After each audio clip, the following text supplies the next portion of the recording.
오늘 웨스트민스터 신앙고백서 강의 26번째 강의입니다. 7장을 마저 좀 하고요. 그 다음에 8장 중보자 그리스도로 넘어가도록 하겠습니다. 7장 마지막 한 항이 남아있어요. 제 6항인데요. 6항 다 같이 한번 읽어보겠습니다. 자, 시작. 복음 아래서 실체이신 그리스도께서 나타나신 때에 이 언약이 실시된 규례들은 말씀의 전파와 세례와 주의 완찬인 성례들의 시행이다. 그런데 비록 이 규례들의 수가 적고 더욱더 단순하게 또는 외면적 영광이 직접 집행되어도 그것들에서 이 언약은 유대인과 헬라인 아울러 모든 민족들에게 더욱더 충분히 명확히 또는 영적 유효성을 가지고 제시되니 신약이라 칭한다. 그러므로 실체가 다른 두 개의 은혜 언약이 있는 것이 아니라 단 하나의 동일한 은혜 언약이 다양한 경륜들 아래에 있는 것뿐이다. 아멘. 인간과 맺으신 하나님의 언약.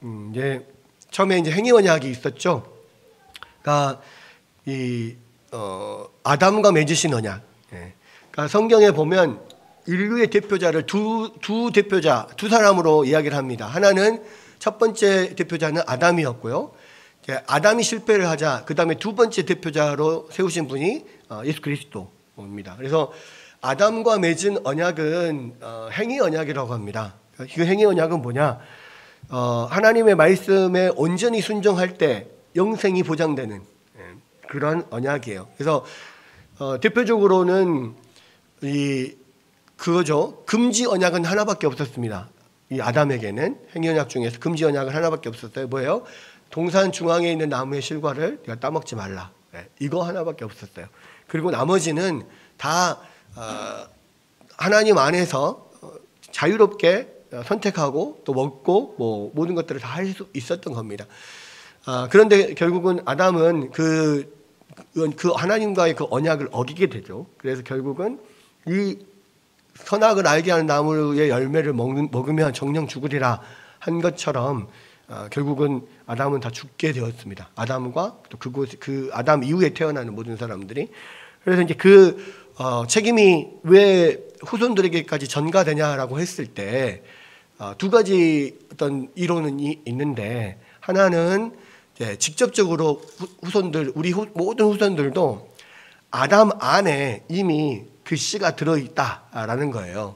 그래서 아담의 자녀가 아담으로부터 이렇게 태어나면, 그러니까 계속 아담의 자녀 또 그 아담의 또 그 아들의 자녀 계속 태어나는데 그 모든 씨가 아담 안에 다 들어있었다라고 하는 거죠. 그래서 우리 모든 인류가 이 아담의 허리에 있을 때 같이 아담과 함께 범죄하였다. 그래서 모든 인류에게 그 영향력이 미친다라는 것이 이제 직접 전가되는 거고요.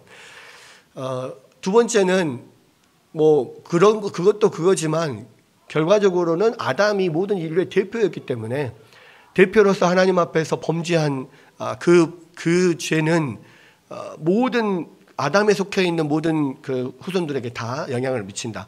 마치 우리 그 경술국치라고 하죠. 옛날에는 한일 합방이라고 했지만 요즘에는 경술국치라고 하는데, 일본이 그 우리나라를 합방하게 됐을 때 그 결국은 그 모든 우리의 국권을 넘기는 그 조약에 쌓이는, 그러니까 도장을 찍은 사람이, 물론 이제 도장이 제대로 된 도장이 아니었다, 도장이 안 찍었다, 그런 이야기를 하지만 어쨌든 대표로 도장을 찍는 사람이, 대표가 누구였습니까?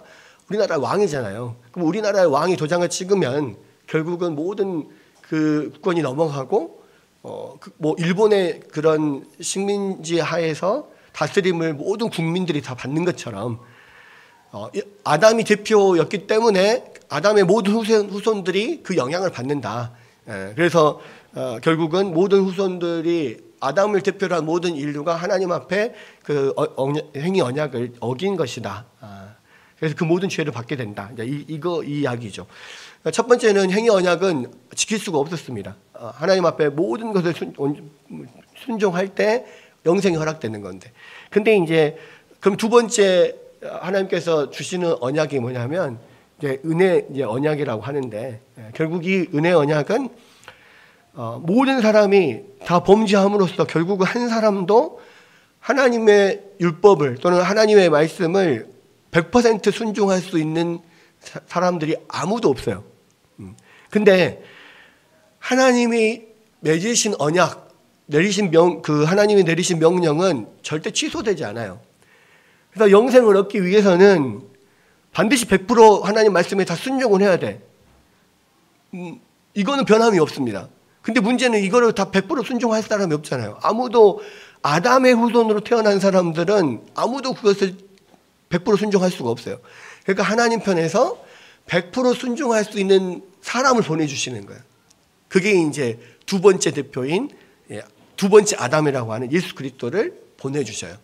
근데 그냥 아담의 후손이기만 하면 100% 하나님 말씀을 순종할 수가 없잖아요. 왜냐하면 모든 그 죄의 영향 아래 있기 때문에 어떤 사람도 100% 순종할 수가 없어요. 그러니까 아담의 후손이기는 하되 육신적으로는, 그러나 죄가 없이 성령으로 잉태해서 하나님의 어떤 신성을 동시에 갖는 방법으로 그 대표자를 우리 가운데 주시는 거예요. 그래서 예수님께서 마리아의 몸속에 잉태돼서 똑같은 출산의 방법으로 태어난 인간임에도 불구하고 한편으로는 신성을 동시에 갖고 태어나야 되기 때문에 아담의 씨가 아닌 성령의 씨로, 성령이 잉태하게 하심으로써 그 마리아의 뱃속에 예수님이 잉태되는 방법을 통하여서 결국 예수님이 신성과 인성 두 가지를 함께 동시에 갖고 태어날 수 있게 만드신 거예요.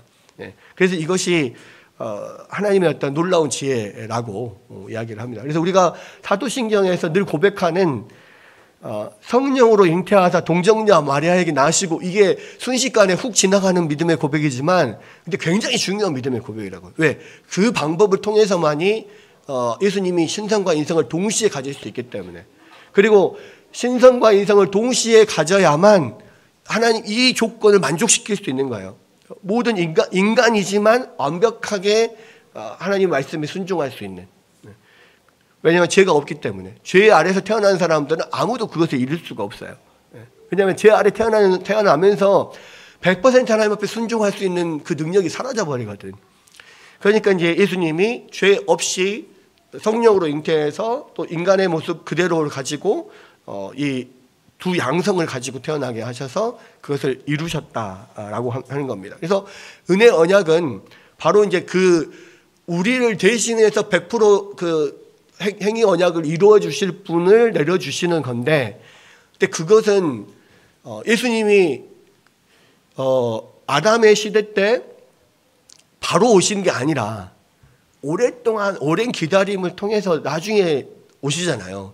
그래서 그 예수님이 오실 때까지는 그러한 우리를 대신해서 100% 그 순종하실 그분을 믿는 믿음을 가지고 그분을 기다리는 믿음 안에서 구원을 받는 거예요.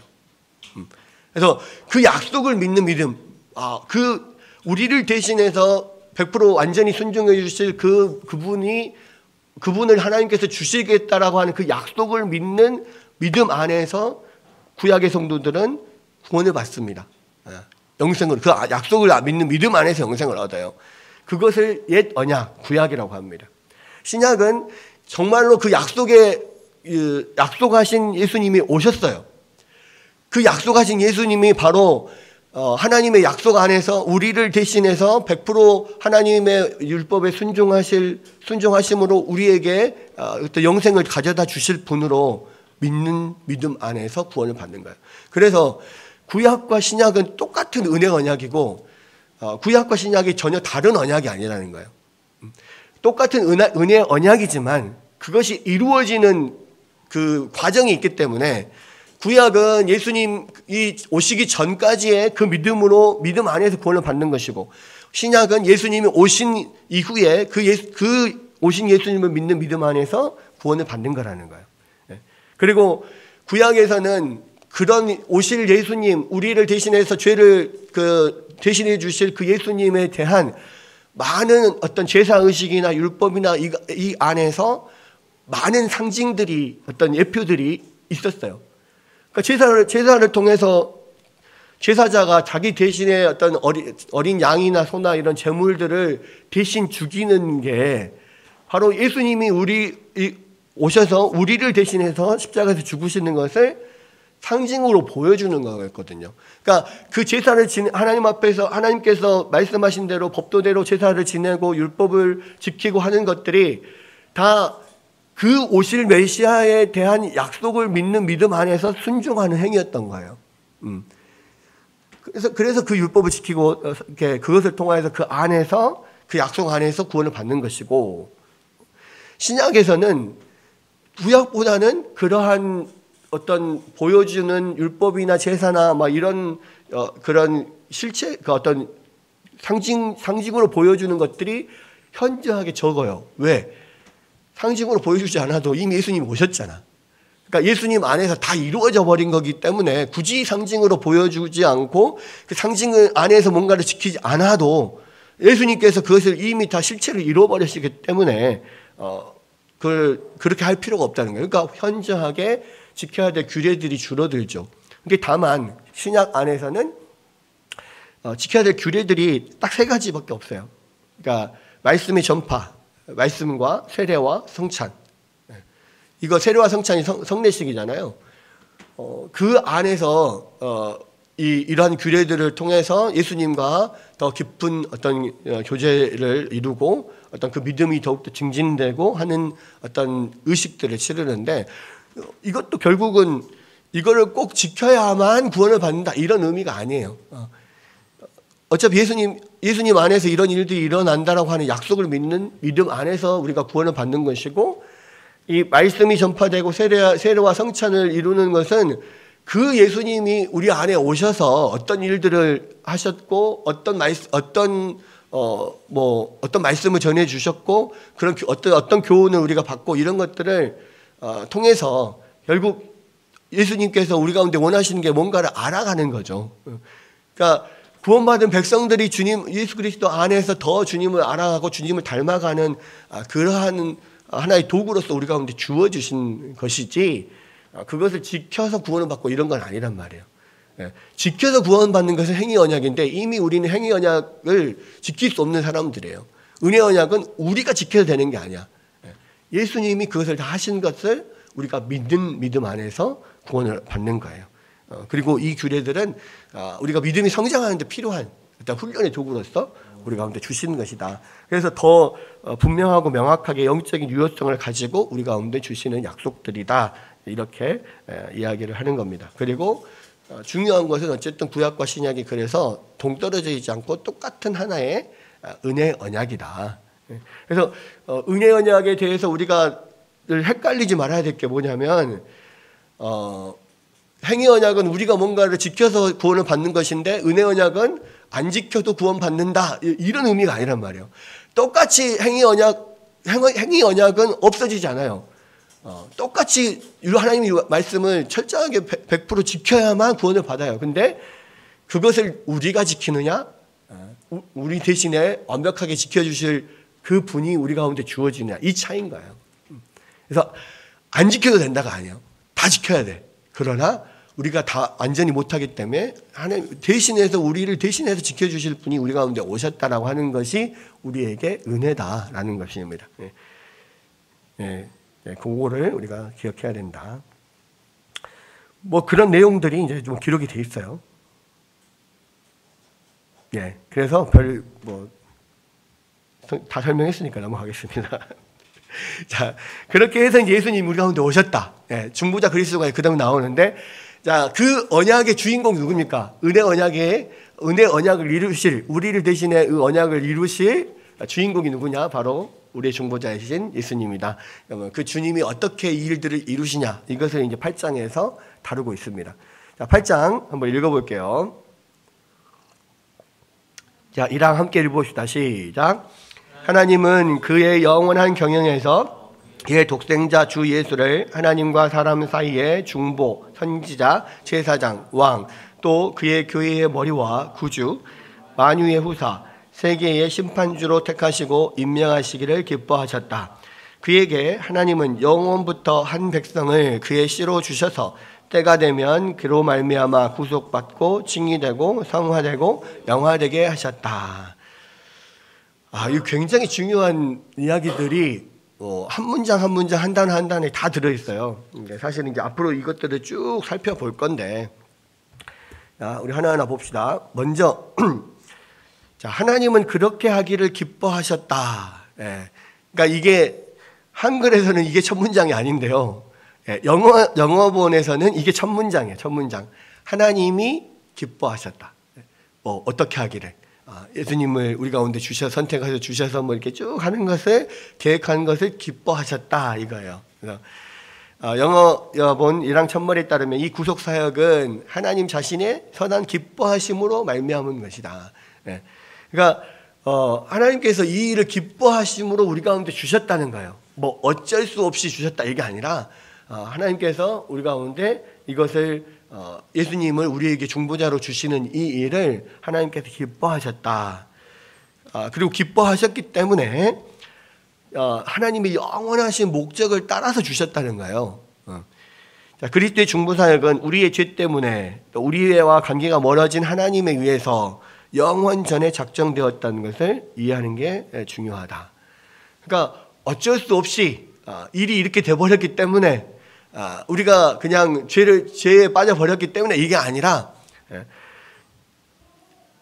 우리 영원 전에 하나님께서 우리를 위해서 직접 작정하셨다. 영원한 목적을 가지고 이 일을 작정하셨다는 거죠. 우리가 이렇게 결국 범죄하게 될 우리 연약함들도 아셨고, 그것들을 위해서 이미 하나님께서 그러한 영원 전에 계획하심 따라서 이 일들이 우리 가운데 이루어지게 되었다. 그래서 이게 하나님이 기뻐하시는 것이고 또 하나님이 영원 전에 작정하신 것이다 라고 하는 것을 우리가 기억할 필요가 있다라는 겁니다. 그리고 이렇게 중보자를 주셨는데, 그럼 중보자 또는 중재자라는 의미가 뭐냐라고 했을 때, 노사관계나 결혼관계나 상업상의 분쟁에서 종종 동원이 되는데, 이 중재 또는 중보라고 하는 것은 현재 반대하고 있는 둘 또는 그 이상의 상대자들 사이에서 어떤 불화와 싸움이 일어나는 것을 전제한다는 거예요.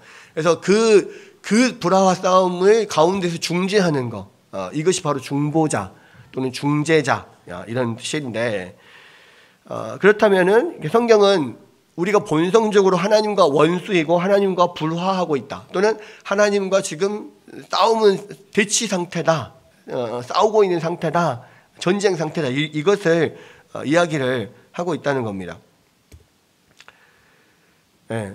자, 우리가 이것의 중요성을 이해하기 위해서는 하나님과 우리 사이가 틀어지지 않았고 우리 모두를 사랑하시고 죄를 미워하시지만 죄인은 미워하지 않는다는 오늘날의 흔한 가정을 완전히 분쇄해야 한다. 우리가 주로 많이 듣잖아요.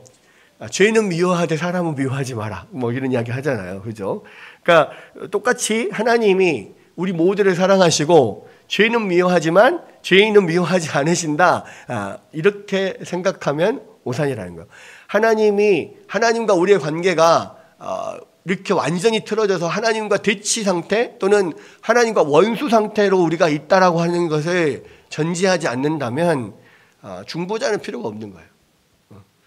그러니까 우리가 생각해요. 하나님은 우리를 사랑하십니다. 하나님 당신을 사랑하십니다. 이거에 너무 많은 사람들이 그거에 그냥 이렇게 빠져 있어가지고 실제로 우리의 현재 상태는 어떤지를 모른다는 거예요. 물론 하나님은 우리를 사랑하셔요. 원수된 우리가 아직 원수되었을 그때에 당신의 독생자를 우리 가운데 보내주셔서 이 구속사역을 이루신 것은 하나님의 놀라운 은혜예요. 그러나 하나님의 은혜고 하나님의 사랑과 상관없이 하나님과 우리의 상태는 아직 원수 상태에 있어요. 현재 예수 그리스도가 없으면 영원히 이 사이가 좁혀질 수 없는 그런 불화의 상태에 있단 말이에요. 그러니까 예수님이 필요한 거예요. 그러니까 중재자가 필요한 거라고. 우리가 전쟁 상태가 없으면은 전쟁이 일어나지 않는다면 중재도 필요 없는 거거든요. 그래서 이제 이 부분을 우리가 놓치면 안 된다는 거예요. 하나님은 자신을 원수로 간주하고 있는 사람들에게 지금 계속 자신의 자비를 부어주시는 겁니다. 근데 원수된 사이인데도 불구하고 하나님은 자비를 부어주셔요. 근데 사람들은 반면에 여전히 하나님을 원수로 대하고 있어요. 그러니까 이것을 우리가 놓치면 안 된단 말이에요. 사람들은 자신의 마음이 창조자에 대한 적의와 적대감으로 가득 차 있다는 것을 인정하려 하지 않아요. 그러니까 나는 하나님을 막 원수로 생각하지는 않는데요. 뭐 이렇게 생각해. 많은 경우에. 내가 뭐 하나님 앞에 내가 뭐 잘못한 게 뭐 있나? 특별히 뭐 잘못할 거 없는 것 같은데 뭐 이렇게 생각합니다. 성경은 뭐라고 말하냐면 우리가 하나님에 대해서 생각조차 하려고 하지 않는 것은 이러한 적개심이 너무 깊기 때문이다 이렇게 이야기합니다. 지금 요즘에는요 하나님에 대한 생각을 잘 안 해요. 그러니까 더 무종교화되는 시대.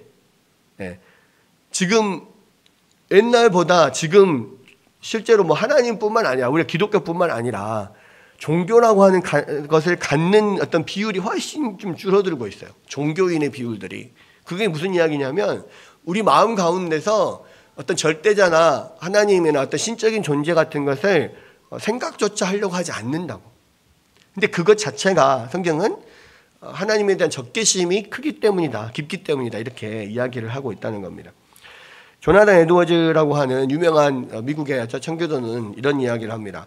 사람들은 본성적으로 하나님의 거룩, 능력, 전능, 지식, 전지, 항구성 혹은 불변성을 사랑하지 않는다. 왜냐하면 이러한 하나님의 속성들은 하나님의 간섭 없이 자신의 삶을 지배하려는 우리의 욕구에 가장 강력한 반대자와 걸림돌이 되기 때문이다. 하나님이 만약에 거룩하신 분이고 하나님이 전지전능하신 분이고 하나님이 우리의 모든 것을 알고 계시고 하나님이 우리의 모든 것을 다스리는 분이다. 그러면 내 마음대로 할 수 있는 게 뭐가 있어요? 아무것도 없잖아. 내가 하는 모든 것이 하나님의 뜻대로 해야만 이게 좋은 거라면 내 마음대로 할 수 있는 게 없잖아. 근데 이 시대에 가장 뭐라 그럴까요? 이 시대 사람들이 가장 원하는 것은 뭐예요? 내 삶의 주인은 나야 이거거든. 나는 내 마음대로 하고 싶다. 이 내 마음대로 하고 싶다의 그 욕구가 모든 사람에게는 너무나 강하게 있어요. 그러니까 자녀들이 어렸을 때도 사실은 다 내 마음대로 하고 싶어 해요. 근데 엄마 아빠가 못하게 하니까 안 하는 거지. 근데 조금 머리가 크잖아요. 그러면 이제 반항하기 시작합니다. 옷도 지 마음대로 입으려고 그러고 먹는 것도 지 마음대로 하려고 그러고 공부하고 노는 것도 지 마음대로 하려고 다 지 마음대로 하려고 그래요. 그냥 이제 부모하고 이제 싸우죠. 그러니까 근데 어른이 되면 그런 욕구가 없어지나요? 아니에요. 어른들이 되면 자기 마음대로 할 수 있는 그런 범위가 넓어지기 때문에 당연히 내가 내 마음대로 하고 있기 때문에 거기에 대한 욕구가 별로 없는 것처럼 여겨져요. 근데 어른들은 자기가 스스로 다 결정하고 어떤 자기가 책임을 지고 그렇게 하고 있기 때문에 그런 욕구가 없는 것처럼 보일 수 있지만 사실은 조금만이라도 더 어떤 삶의 통제가 들어오면 더 힘들어하는 게 어른들이죠. 그러니까 하나님을 싫어하는 이유가 뭐냐면요, 내 삶을 통제하니까, 내 마음대로 못하게 하니까. 그러니까 예수님 예를 들어서 우리가 전도를 하고요, 예수님을 믿으라고 했을 때 제일 싫어하는 게 뭐예요? 왜 예수님 안 믿는다 그래요? 난 내 마음대로 하고 싶은데 왜 자꾸 이렇게 교회 다니면 이거 하라 저거 하라, 이거 하지 마라 저거 하지 마라, 뭐가 이렇게 많아. 그러니까 하고 싶지 않다는 거예요. 그죠? 그게 결국은 모든 인간의 마음 안에는 하나님을 거부하는 마음이 있는 거예요. 그래서 하나님과는 계속 그런 어떤 전쟁 상태, 불화 상태에 있다는 것을 보여주고 있다는 것입니다. 근데 신앙 고백서에서는 하나님이 영원 전부터 우리에게 중보자 주시기를 기뻐했다라고 말해주고 있어요. 그러니까 이러한 그 대치 상태를 인간은 회복하고 싶은 마음이 별로 없어요. 근데 이것을 회복하지 않으면 사실은 영생에서 멀어져 있는 건데, 우리는 영원한 이 여기에서의 삶이 끝나면 그 죄로 인하여서 영원한 지옥불로 떨어져야 되는 그런 상황인데, 우리가 죽지 않고 이 세상에 살아있는 동안에는 그거는 별로 생각하지 않는 거예요. 그냥 내가 이곳에 살아있는 동안에 내 마음대로 하다 죽고 싶습니다. 이렇게 생각을 한단 말이에요. 그러니까 죄인된 입장에서는 하나님과 화해하고 싶은 마음이 별로 없어요. 당연히 화해하고 이것이 문제를 해결해야 되는데도 불구하고. 근데 우리 같으면, 야, 화해 안 하면 니만 손해인데? 그렇게 고집을 부린다고? 그래, 좋다. 그렇게 해봐라. 우리 같으면 그렇게 하겠죠. 근데 하나님은 그렇게 하지 않으시고, 계속 그렇게 불화 상태에 있는 것을 오히려 좋아하고 화해하고 싶어 하지 않는 사람들에게 그 사람을 불쌍히 여기셔서, 긍휼히 여기셔서, 영원토록 지옥에서 고통당할 그 영혼에 대한 불쌍한 마음이 있으시기 때문에 하나님 편에서 중보자를 주시기를 기뻐하셨다는 거예요. 그러니까 이게 바로 하나님이 은혜 언약이라는 게 사실 그런 거예요. 은혜로 주어지는 언약이거든.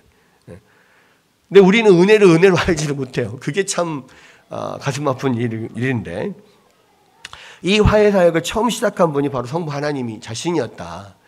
이것이 하나님의 은혜죠. 사실 이런 관계에서 가장 많이 피해를 당하신 분이 화해를 이루기 위해서 반드시 필요한 중재를 제공하신 것이다. 그러니까 우리의 불순종과 우리의 죄악은 그냥 우리가 그것으로 인하여서 이렇게 형벌을 받는 것으로 끝나는 게 아니에요. 사실 우리의 불순종과 죄악이, 범죄가 거기에 대한 가장 큰 피해는, 그 피해를 받는 당사자는 하나님이셔요. 하나님이 고통을 받으셔요. 하나님의 자녀들이 불순종하고 죄악의 길로 가는 것을 보면서 하나님은 그렇게 고통을 당하셔요. 그러니까 어떤 것 같냐면, 그러니까 우리 자녀들이 분명히 부모가 봤을 때 그 길로 가면은 망하는 길이야. 그 길로 가면은 고통당하는 길이야. 근데 그렇게 가지 말라고 해도 꼭 그 길을 가. 내 인생의 주인은 나니까 날 건들지 마십시오. 내가 선택하고 내가 책임지겠습니다. 분명히 섣불지고 불로 들어가는 것을 뻔히 보는데도, 가지 말라 하는데도 섣불지고 불로 들어가서 이 불 속에서 불타는 고통을 당해요. 그러니까 내가 정하고 내가 책임지겠습니다 하고 가서 그렇게 자기가 책임을 지지만, 자기가 고통을 당하지만, 그것을 보는 부모의 마음은 얼마나 마음이 아프냐고. 근데 하나님의 입장에서도 마찬가지예요. 그것보다 더해요. 왜? 직접적으로 하나님 앞에 불순종하고 범죄하는 것은 직접적으로 하나님을 공격하는 거거든. 공격을 당하는 거예요, 하나님은. 근데 그렇게 그것으로 인하여서 공격당하는, 어떤 피해받는 그 하나님이 당신이 우리에게 필요한 중재를 제공하신다는 겁니다.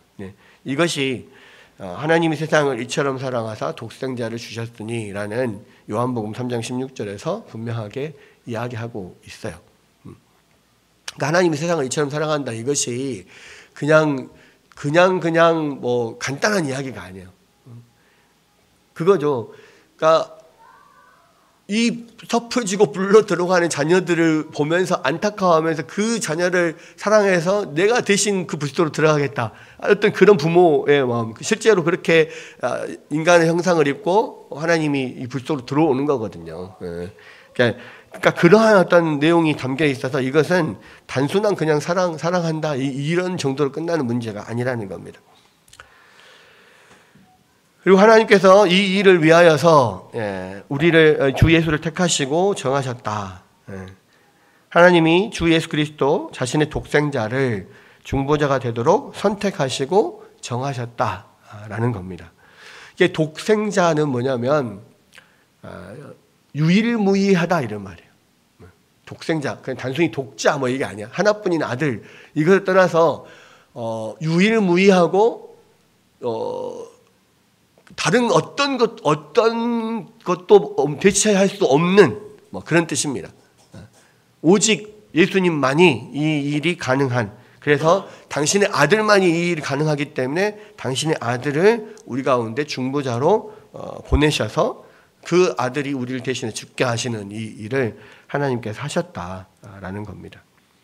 그래서 사도 바울은 디모데전서에서 그리스도께서 하나님과 사람 사이에 유일한 중보자다 이렇게 이야기를 해요. 유일한 중보자. 근데 이제 많은 구약의 인물들이 이런 중보자의 역할을 한 것을 봅니다. 그러니까 예를 들자면 모세 같은 사람들이 옛 언약의 중보자로 불리잖아요. 그러니까 모세의 중재를 통해서 백성들에게 율법을 주셨기 때문에 모세도 언약의 중보자로 이야기되지만, 그러나 이 하나님의 그 놀라운 이 계획을 이루는 완전한 그런 중보자는 예수 그리스도 외에는 없다라는 겁니다. 그래서 예수 그리스도가 유일한 길이다. 본인 예수님께서 말씀하셨잖아요. 내가 곧 길이요 진리요 생명이니 나로 말미암지 않고는 아버지께로 올 자가 없다. 그러니까 내가 곧 길이요 진리요 생명이다 했을 때 나는 그 정관사를 써서 나는 유일한 길이요 유일한 진리요 유일한 생명이니 이렇게 말씀하신 거거든요. 그러니까 중보자는 예수 그리스도가 유일한 중보자예요. 이 하나님의 놀라운 계획을 완전하게 이룰 수 있는 유일무이한 분. 어떤 다른, 그래서 그것을 이루기 위해서는 아까 말씀드린 것처럼 신성과 인성을 동시에 가지고 있는, 양성을 동시에 가지고 있는 중보자가 필요한데, 그러한 중보자는 예수 그리스도 외에 이 우주상에 단 한 어떤 존재도 없다. 그래서 예수님만이 유일한 중보자다. 그런 이야기를 하고 있습니다. 그 예수님의 당신의 아들밖에 이 일을 할 수 없기 때문에 아들을 보내주셨어요. 그것도 어쩔 수 없이 보내주신 게 아니라 기뻐하심으로 보내주셨어요. 그러니까 이것이 하나님 은혜다 이야기를 할 수가 있고, 성경에 나오는 여러 가지 중보자들은 사실은 그 예수님에 대한 어떤 예표라고 할 수 있습니다. 모세조차도. 그러니까 이제 중보자는 하나님과 인간 사이에서 어떤 일을 하는 어떤 사람, 대상을 이야기를 하는 건데, 구약 성경의 중보자들은 세 가지 직분 중에 하나를 가지고 있었어요. 하나는 선지자, 제사장, 왕. 이게 하나님과 인간 사이에 서서 뭔가 일을 하는 사람들이에요. 이건 이제 중보자인데, 선지자는 하나님을 대신해서 이스라엘 백성들에게 말하는 하나님의 대변인 역할을 했습니다. 그래서 하나님은 먼저 선지자에게 말씀하시고 선지자는 하나님 대신에 백성들에게 말하는, 이게 이제 중보자의 역할을 하는 거죠. 말씀을 전달하는 중보자. 그다음에 제사장들도 하나님과 백성 사이에 중보자 역할을 하는데, 이 제사장은 양쪽으로 일을 해요. 그러니까 이 제사장은 하나님을 대신해서 백성에게 말하는 일과 동시에 백성을 대신해서 하나님께 말하는 일, 그러니까 즉 백성을 대신해서 하나님께 기도를 올리는 일, 이 두 가지를 제사장이 했다는 말이에요. 그러니까 하나님 앞에 제물을 올리는 일, 또 기도를 올리는 일, 또 하나님의 말씀을 전달하는 일. 대제사장이 대제사장이 입고 있는 조끼가 있잖아요. 조끼에 12가지 그 보석이 12지파를 대표해서 이렇게 달려 있고, 그 안에 우림과 둠밈이라고 하는 제비가 들어 있습니다. 우리나라 뭐 이렇게 종이로 제비 뽑는 게 아니고 우림과 둠밈이라고는 돌이 들어 있어요. 그래서 하나님 앞에 이렇게 이스라엘 백성들이 알고 싶은 것들, 하나님의 뜻을 알고 싶은 것들을 묻고 하나님 앞에 그렇게 기도하고 물으면서 대제사장이 우림과 둠밈을 꺼내요. 뭐 어떤 것들 하나씩 골라. 그게 하나는 예스, 하나는 노, 뭐 이런 의미가 있다고 해요. 그러면은 딱 뽑았는데 예스가 나왔다. 하나님의 뜻이구나. 이렇게 아는 거죠. 이런 식으로 하나님의 뜻을 전달하는 면도 있고, 또 이 백성들의 기도를 하나님 앞에 올려드리거나 제물을 올려드리거나 이런 일들을 하는 그 제사장이 그래서 하나님과 인간 사이에서 일을 하는 두 번째 중보자라고 할 수가 있습니다. 신약의 교회는요, 이런 선지자와 제사장의 임무가 목회자의 직무로 결합되어서 있습니다. 그래서 목회자들이 하나님의 말씀을 전달하기도 하고, 말씀을 전하기도 하고, 또 성도들을 위해서 하나님 앞에 기도하기도 하고, 이런 일들을 하는 거예요. 이스라엘 왕도 또한 중보자 역할을 합니다. 하나님을 대신해서 다스리는 거죠. 그래서 이스라엘 왕은 다른 열방의 왕들하고 달리 자기 마음대로 통치할 수 없어요. 하나님의 법대로, 하나님의 뜻대로 통치를 해야 돼. 하나님의 대리자입니다. 그래서 왕의 권위는 하나님께로부터 온 것이고요, 왕은 하나님께 대해서 분명한 책임이 있습니다.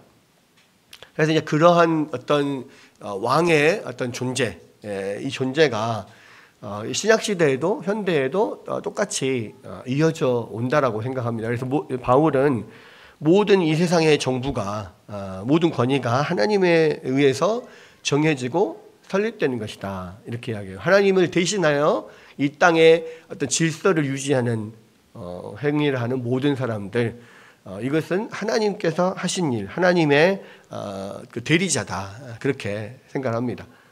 그래서 그러나 이제 그 모든 직분 자체는 이 세상의 모든 사람들을 대표해서 질서를 유지하는 그 직분 자체는 하나님께로부터 온 것이지만, 그 직분을 잘 행하냐 잘못 행하냐는 그 사람에 또 달려 있는 거거든요. 그것은 하나님 앞에 본인이 책임을 져야 되는 문제예요.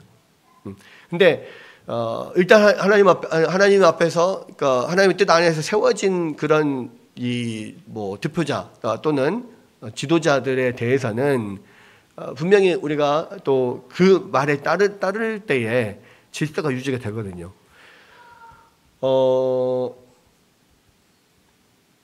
여러분 혹시 어렸을 때 어린이 교통 요원 이런 거 해보신 적 있어요?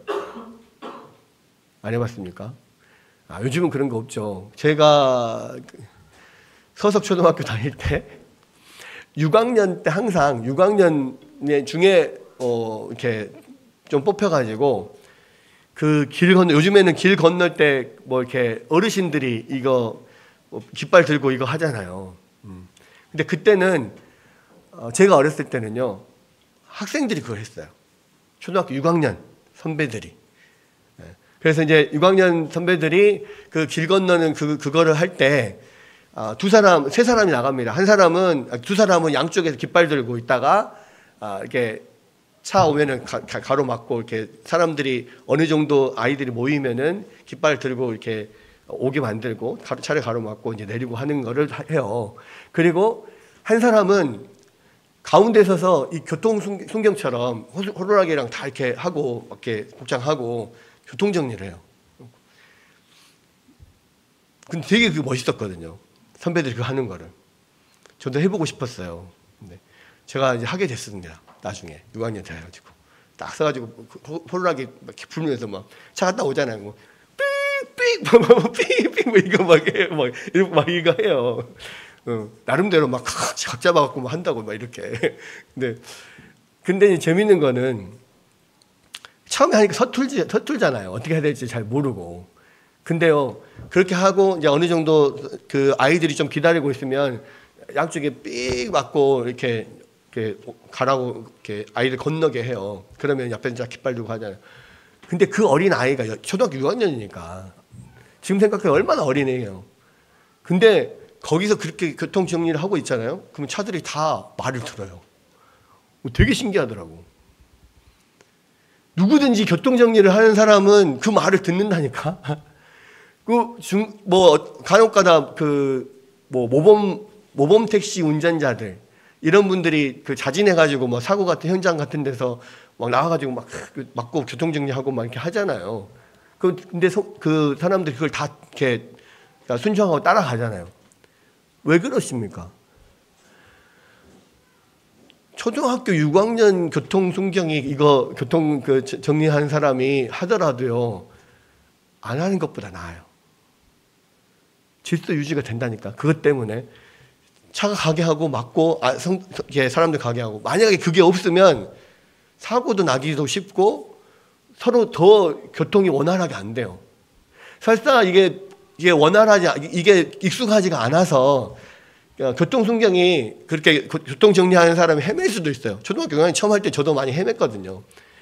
그러면은 약간 이렇게 그렇게 할 수도 있지만 그럼에도 불구하고 따라주더라고.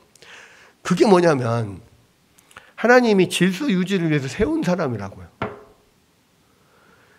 없는 것보다는 있는 게 나아.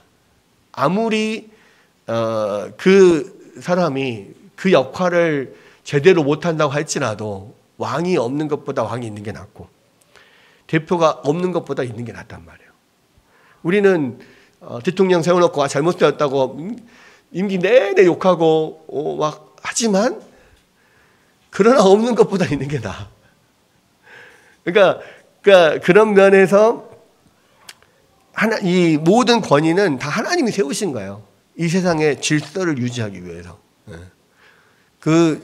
좀 잘못할 수도 있죠.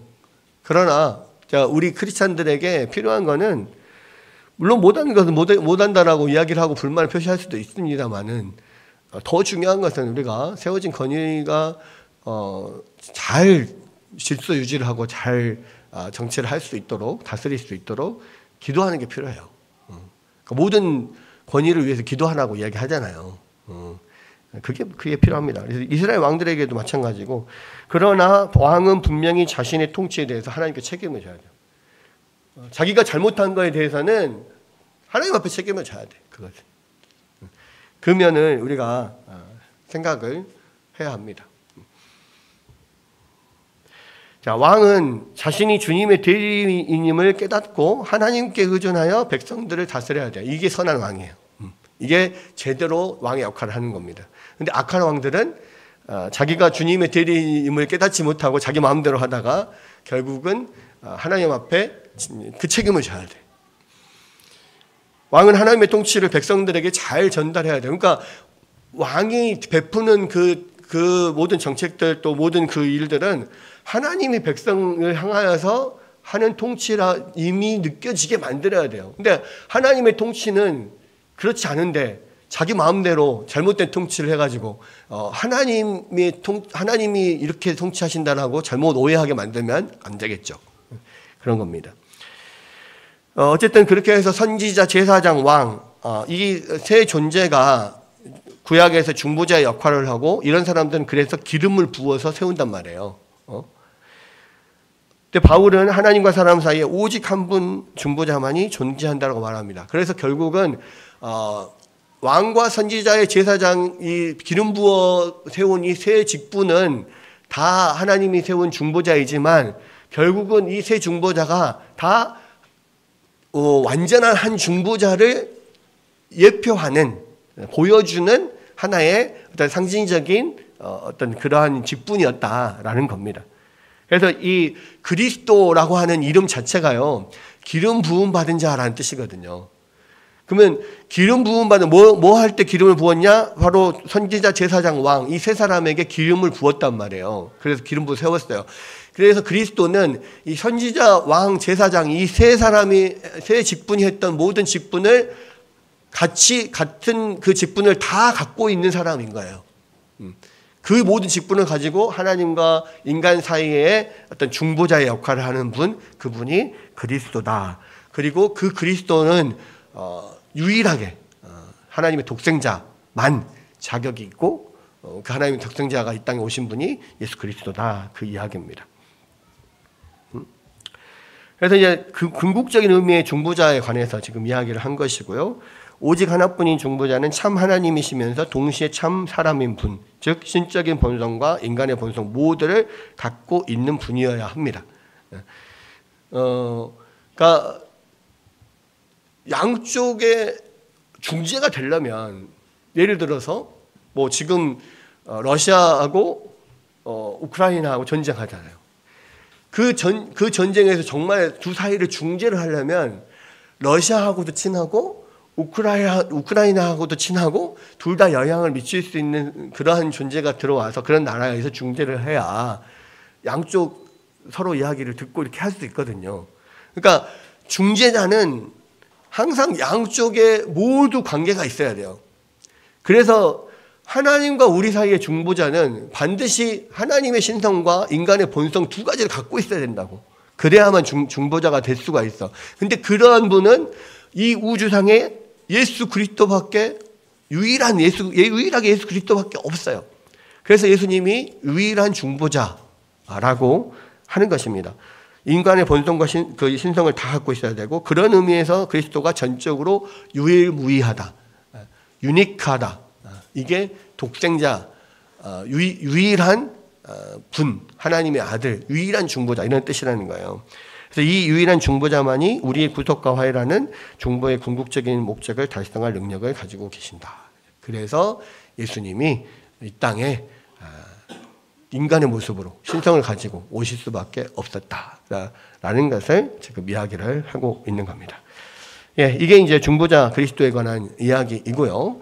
이제 이 중보자를 주셨고, 예수님께서 어떤 일을 하셨으며, 그것을 통해서 나중에 아까 처음에 읽었던 것처럼 선택된 자를 구속하시고 또 성화시키고 영화시키고 결국은 하나님의 자녀로 만들고, 이런 모든 구원의 과정을 쭉 이제 앞으로 이야기를 하게 되는 거예요. 그래서 오늘은 은혜 언약의 결과에 따라 오신 중보자 예수 그리스도에 대해서 잠깐 함께 살펴봤습니다. 예, 여기까지 오늘 하도록 하겠습니다.